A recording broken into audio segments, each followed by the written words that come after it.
My wife and I, we have always taken our kids to the beach every year, and we love taking them to the beach. I grew up on the beach in New Jersey, east coast of the States. And so we take them there 1 week every single year. And, one of the things that I love about being at the beach where I go is that there are lifeguards that are on duty. And I have a son, he's now 22 years old, but he suffers from seizures. And so I'm always concerned when he goes in the water. And so he doesn't know it, but I always go up to the lifeguards. And I always say, hey, could you keep an eye on that guy over there in those color, swim trunks, just because I'm concerned for him. And I love that those lifeguards are there. What do the lifeguards do? They scan the ocean. They know the conditions of the beach and the ocean. And as soon as they see a trouble, what do? They whistle. Any sign of trouble, they blow the whistle is what they do. And sometimes when people are at the beach, it can be a struggle. You guys know what it's like to go to the beach, right? Go out deep in the water. The undertow can take you out and bring you farther out. Waves can batter you. It can be exhausting trying to swim in. Really, it can. And honestly, that's kind of like ministry. Ministry can be exhausting. Sometimes we can feel like we're over our heads. Sometimes we feel like we're battering the waves of our culture. Sometimes we feel like we're drifting down the ocean, of ministry. It can be really hard and dangerous at times. And it's easy to get tired in ministry. And sadly, we can also get tired of ministry, if we're honest. The International Life-Saving Federation of Europe. Anybody know where that's located? It's located in Belgium. They report that 23,000 people a year in Europe drown. That's a lot of people. 23,000 people in Europe drown every year. And there's different reasons: lack of lifeguards, pools not fenced, no flotation devices, lack of swimming lessons, different things like that. I don't want you to drown in ministry. I've had 3 of my friends as pastors leave ministry this past year for various reasons. In a sense, they drowned. Too many pastors are exhausted. They're drifting away. They're giving up. They're quitting. They're asked to resign. And what we need to do is we need to recognize some of the dangers, okay? And we need to listen to the lifeguards when they blow the whistle. We need to improve what we're doing in our ministries. Sometimes we need to improve our swimming technique, our ministry techniques. And what I want you to do is I want you to take your Bibles and I want you to turn to Exodus chapter 18. Exodus chapter 18, familiar passage, but an important passage. And titled this message, Help for Those Overwhelmed in Ministry, when our all doesn't seem to be good enough. And what we're going to find here is we're going to find a man that is exhausted and he's treading water and he's struggling and he's sinking instead of swimming and he's caught in this undertow, this rip current. You guys familiar with those terms, undertow or rip current? It's when the tide is bringing you out. And what's happening in this guy's life is he's being sucked out farther and farther. And I want you to understand, at first glance, he looks like a very strong swimmer, okay? But even the strongest among us can drown when it comes to ministry. So whether you've served in ministry 30 years or more, or whether you're brand new to ministry as a pastor, you can still drown. Whether you've been in an established church for a long time, or whether you're a brand new church plant, you can still drown. If you're a lead pastor, an associate pastor, a parachurch ministry, it doesn't matter. It doesn't matter your position. It doesn't matter your age. We can all drown in ministry if we're not careful. So I want you to read along with me as we have this very healthy reminder in Exodus chapter 18. So Exodus 18, starting in verse 13. The next day Moses sat down to judge the people. They stood around Moses from morning until evening. When Moses' father-in-law saw everything he was doing for them, he asked, "What is this that you're doing for the people? Why are you alone sitting as judge? While all the people stand around for you from morning until evening?" Moses replied to his father-in-law, "Because the people come to me to inquire of God. Whenever they have a dispute, it comes to me. I make a decision between one man and another. I teach them God's statutes and laws." Listen to this. "What you're doing is not good." Moses' father-in-law said to him, "You will certainly wear out. You will certainly drown yourself and these people who are with you, because the task is too heavy for you. You cannot do it alone. we're going to see first some internal changes, some internal attitudes that need to change in my life and need to change in your life as well. Because until things change with my attitude, until things change internally, I won't be able to change anything externally. So, help for those overwhelmed in ministry. Here's the first thing we want to get to. Listen to outside objective opinions, okay? Listen to the lifeguards. When they see you drowning, when they see you doing ministry like you shouldn't be doing, when they see you in an area that could be improved and they blow the whistle, listen to them. And it takes humility, and it takes a willingness for us who are usually in leadership positions to listen to other people who may not even be in a leadership position. Why? Because fresh perspectives can be life-changing. Fresh perspectives can be life-changing to your church, to your ministry. A fresh perspective can be life-changing to your marriage, to your family, to your life. Okay? And there's nothing like a new set of eyes looking things over and giving a different viewpoint or new advice or an insight. Some of you are newer to ELF. Any first-time people to ELF? Anybody? Okay, you've been here, first time, you've just come into ELF. You're going to see things that the rest of us who've been here before, we just get used to it. You're going to see things about the facility that could be improved. You're going to see things about the organization of the ministry that could be improved. You're coming in with fresh eyes. There are people that come into your life with fresh eyes. There are people that walk into your church with fresh eyes. And they're going to see things that could be improved. They're going to see things in your life and ministry that could be improved. Now, I want you to notice this was unsolicited, outside objective opinion. What does that mean? Moses didn't ask for this. He didn't say to his father-in-law, Jethro, hey, I'd like you to give me some insight on my ministry here. No, it was unsolicited. Moses never hired Jethro Consultants Incorporated. He never did that. He just showed up. And Jethro freely gave his advice. Why did he do that? Because Jethro cared. That's why. He loved his son-in-law. It was in sincerity, and he wanted to help him. Proverbs 27, 5 and 6. Better an open reprimand than concealed love. The wounds of a friend, or the wounds of a father-in-law right here, are trustworthy. So thank God when somebody comes into your life with an outside objective opinion. And don't get defensive and put away our pride, and thank God for them.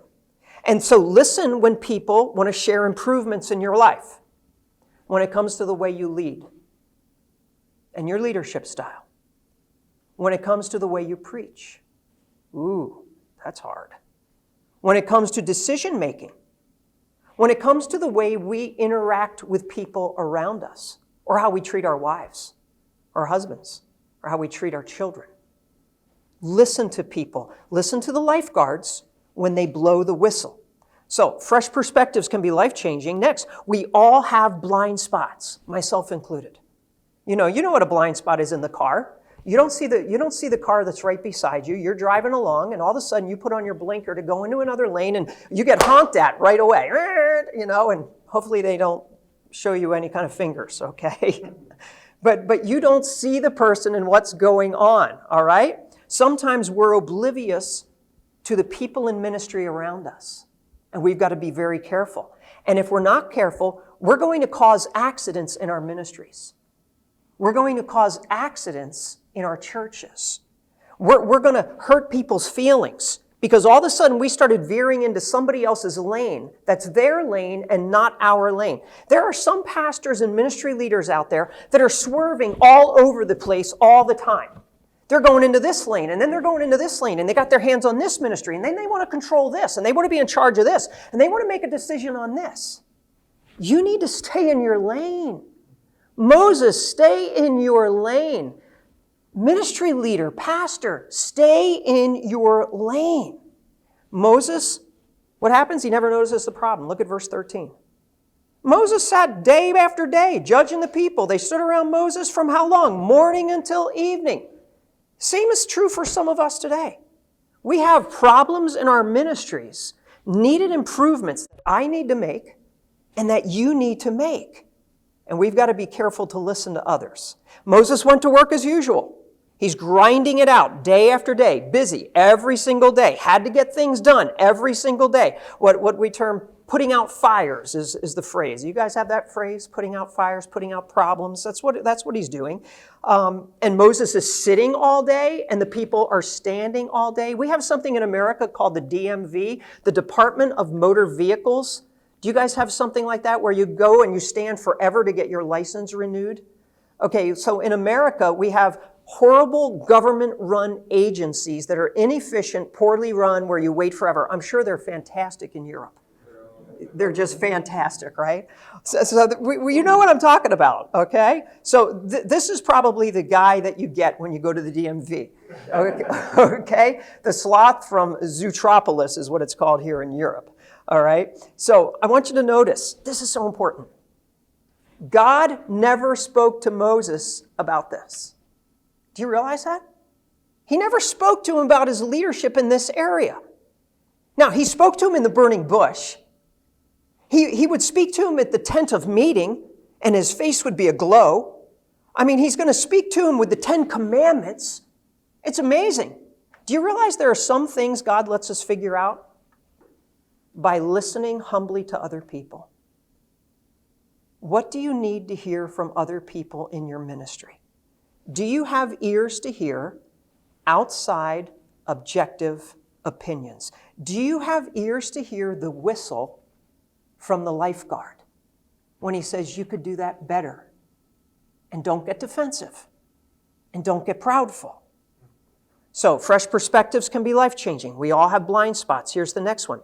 Get out of ministry ruts and listen to wisdom. And we'll talk about what that is in a second.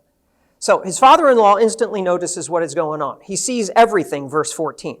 Sometimes we've been doing things a very long time in a less productive way. And we're stuck in a rut. This is a picture of a rut. You've seen ruts on a muddy dirt road that all of a sudden, the cars go through and it sinks in deep, and then you go down that same road and you can't get out of that rut. And you can be stuck in that rut for a very long time. There are pastors and ministry leaders that have been stuck in ministry ruts for a very long time. And Jethro has a deeper concern about Moses' ministry rut. Do you know what it is? It's his grandchildren. I want you to think about this. Moses is married to Jethro's daughter. That means Moses' kids are his grandkids. He knows the way Moses is working is going to negatively impact his family, his daughter, his grandchildren. Do you realize the way that we pastor, the way that we serve, doesn't just affect us? It doesn't just affect our church. Gentlemen, it affects your wife. It affects your children. And when ministry negatively impacts my family, my wife, my children, your family, your wife, your children, something has to change. Be very careful when ministry is negatively impacting your family. And I'm going to be the first one to say this. I've been in ministry at the same church for 27 years. I have 5 kids. 4 of them are grown and gone. I've got 2 grandbabies now and one 14-year-old still at the home. Oh, I wish I could go back and do things different. Anybody else? Okay, good. I'm not alone. I really wish I could go back. I remember when I was doing 5 ministry preps a week. I was studying for a Sunday morning sermon, a different Sunday evening sermon, a different Wednesday evening sermon, a men's Bible study, and a Sunday school class on Sundays. 5 ministry preps a week for years. Way too much. I was stuck in a ministry rut that I should have just got out of, slammed on the brakes. And I'll never forget my daughter when she was very young. She came to me and she said, "Daddy, can you please ask the church if you can come home more?" That was really hard, is what that was. So I want to just give some words of wisdom to you guys. And words of wisdom from Proverbs for workaholics. Ecclesiastes 4:6. Better 1 handful of rest than 2 handfuls with effort and the pursuit of wind. Here's another one, Psalm 127. In vain you get up early and stay up late.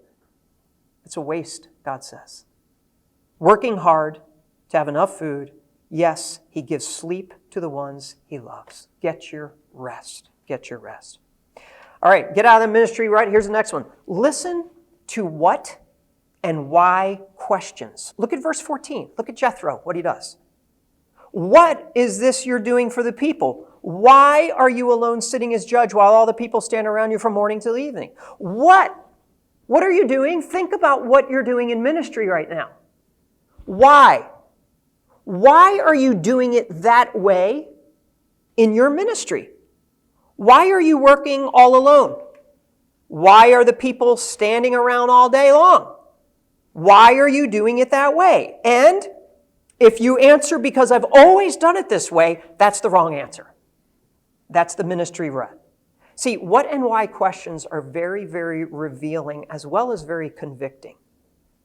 You may be doing a very good work, but doing a good work in a very poor way.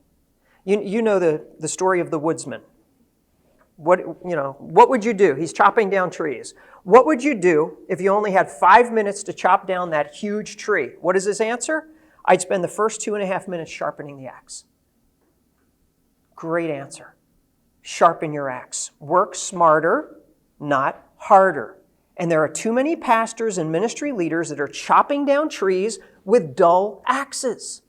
And we're just swinging away day after day, burning the energy. We're busy, we're exhausted, and we need to stop, and we need to sharpen the axe. And we need to ask, what am I doing? And why am I doing it this way? And listen to the Jethros in our lives. And invite Jethros into our lives. And by the way, be a Jethro in someone's life. You may have a really good pastor friend of yours, someone in ministry, parachurch ministry. You see they're doing something, they could be doing it a lot better. Would you blow the whistle? Would you be their lifeguard? Would you say, hey, I'd love to talk to you about something. I think it could be done this way. And just encourage them. Share this lesson. Take the notes. Share them with them. Do a study with this person in Exodus. And that's help for those overwhelmed in ministry, point 1. Here's point 2. So listen to outside objective opinions. Second point, everything shouldn't revolve around you. I'll say that again. Everything's not supposed to revolve around you. Exodus 18, 15, and 16. What's Moses' reply to his father-in-law? Well, it's because the people come to me to inquire of God, and whenever they have a dispute, it comes to me, and I make the decision between one man and another, and I teach them God's statutes and laws. We've got to have ears to hear. And Moses doesn't have ears to hear. He gets a little bit defensive. He sees nothing wrong. He thinks he's right. He's just trying to do the best he can. It seems to be working. And those in positions of leadership, like myself and like you, typically don't like to be corrected. We don't like to be questioned. We don't like to admit there is a better idea. We have a problem with pride. And that's what that is. Proverbs 12:15. A fool's way is right in his own eyes, but whoever listens to counsel is what? He's wise. So listen and be wise. And maybe Moses is thinking about his father-in-law. Who do you think you are, old man? I think it's time for you to go home. I mean, what does Jethro know anyway? He's just a cranky, old, critical man who should be minding his own business. I am Moses extraordinaire. Maybe you've heard of me, Jethro. I've led 2 million Jews out of Egypt. You really think I need your leadership advice? God talks to me face to face and my face glows. Who do you think you are, Jethro? I mean, if God wanted to tell me something, he would make it clear to me. God is telling him through another person. Be willing to listen to other people. And you know what? I want to challenge you, as ELF is starting, to make sure you are listening. Listen carefully, not just this session, but every session you go to. And listen prayerfully. Come into those sessions prayerfully. Say, God, I want to have ears to hear. What needs to change? What needs to improve? And don't do what Moses did. He blames others and he justifies himself. Verse 15. Well, it's because it's the people's fault. They come to me. Listen, just because a lot of people think you should do it that way doesn't mean you should do it that way. Good leaders don't make decisions based on what's popular, but what is right and what is best. Good leaders do not make decisions based on what is popular, but on what is right and what is best. And quit worrying about what other people say. Be the leader you need to be. And then he justifies himself, because they come to me. Whenever they have a dispute, it comes to me, because I'm the most knowledgeable and I'm the best qualified and people rely on me. Cue the spotlight on Moses. It's the Moses show, is what it is. Do you realize God doesn't need Moses? He's going to bury Moses, and he's going to keep on working. Do you realize God doesn't need me? Do you realize God does not need you? I was reading just the other day as I read through Scripture, I was reading Psalm 103, where God just sees us as dust. And it just hit me. Man, I'm just dust. I'm here a really short time. God's going to bury me too. There's a great quote by Charles Wesley. God buries his workmen but carries on his work. That's what he does. God buried Moses, he's going to bury us. Moses doesn't have ears to hear. Here's the next thing we see. Too many I's and me's, not enough us's and we's. Do you realize that passage? Because people come to me, and it comes to me, and I decide, and I teach, and all of a sudden you have Beethoven's fifth is Moses' first. Me, me, me, me. That's Moses. He's just singing, me, me, me, me. It's all about me. Guys, I hope that's not your ministry. I hope that's not how you are in church. I hope it's not all about you. Me, me, me, me. Everything revolved around him. Everything comes to Moses. Everything goes through Moses. Everything is decided by Moses. That is a major problem in churches and ministries. When everything has to be decided by the pastor, comes to the pastor, goes through the pastor. That is a weakness in many churches. And for some of you, it may be a weakness in your church. Too many I's and me's, not enough us's and we's. So what pronouns characterize your ministry? Your marriage, your life. When people talk about you or your church, or when you talk about it, is it about me and I, or is it about us and we? See, don't be this guy. Don't be the one-man band. That guy looks so foolish. He looks so silly. Do you know what that is a picture of? A lot of pastors in churches. That's a picture of a lot of pastors in churches who have to do it all, be it all, decide it all, and have their hands on everything. They micromanage and they're perfectionistic. Be very careful. I just want to let you understand. Again, I've been in the same church 27 years. I've had to grow in this area of delegation. And I have a larger staff now, but when I was a pastor just starting off at this church, we only had 50 or 60 people. So understand, I understand small churches, I understand large churches, I understand every size church in between. I've lived them all with all the difficulties and all the trials and all the changes. I want you to understand, I don't baptize everyone in our church. I don't chair our staff meetings. I don't chair our oversight team, which is our elder board. I don't make all the visits. I don't officiate all the funerals or the weddings. I don't teach the new members class. I don't pick the curriculum for the youth. I don't pick the curriculum for any of our life groups or Sunday school classes. I don't pick songs for worship. I don't update the website. I definitely don't leave voicemails on the phone. One of my pet peeves is when you call a church and the pastor's voice is on there.